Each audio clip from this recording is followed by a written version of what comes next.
Matin. Un livre pour l'été, c'est votre rendez-vous dans la librairie Mola à Bordeaux où s'est installé pour nous Stéphane Place. On le retrouve chaque matin, un livre à la main bien sûr.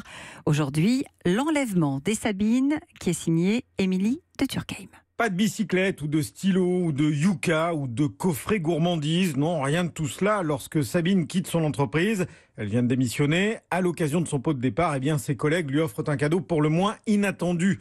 Une sex-doll, une poupée, nombril à l'air, poitrine proéminente, que Sabine, discrète et pudique, assoit à ses côtés dans le train qui la ramène chez elle. Et c'est là que la poupée va se faire agresser par une bande de jeunes, sous les yeux de Sabine, terrorisée.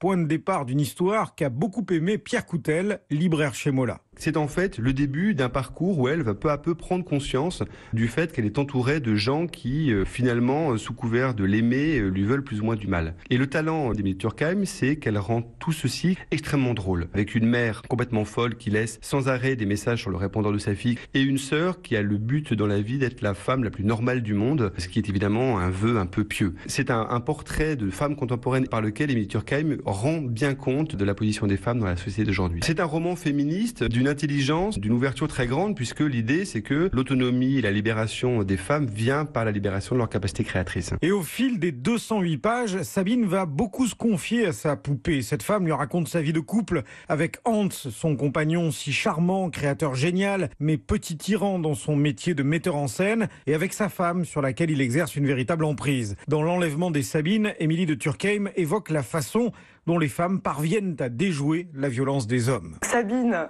ramène chez elle cette poupée et elle qui parle si peu d'elle, qui parle si peu tout court, se met à parler à voix haute à la poupée et surtout elle lui parlait de ses relations avec son compagnon, un metteur en scène mondialement connu, des mises en scène hyper violentes. Comme c'est justement très violent, toute la critique s'accorde à dire que évidemment quand on montre la violence à ce point-là, c'est qu'on veut en venir à bout. C'est forcément une œuvre de dénonciation de la violence. Et en réalité cet homme a un rapport très ambigu à la violence, il est fasciné par la violence et même dans son couple avec Sabine se comporte comme un metteur en scène tyrannique. Et lui voit d'un très mauvais œil l'arrivée de cette poupée dans leur couple parce qu'au fil des jours, une relation incroyable se noue entre Sabine et sa poupée qui va devenir non seulement sa confidente et surtout une sorte d'allié militaire en fait. Cette poupée, c'est une présence féminine puissante qui va donner la force à Sabine de se révolter, de se défaire de l'emprise de Hans.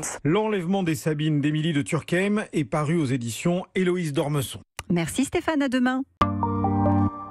Europe.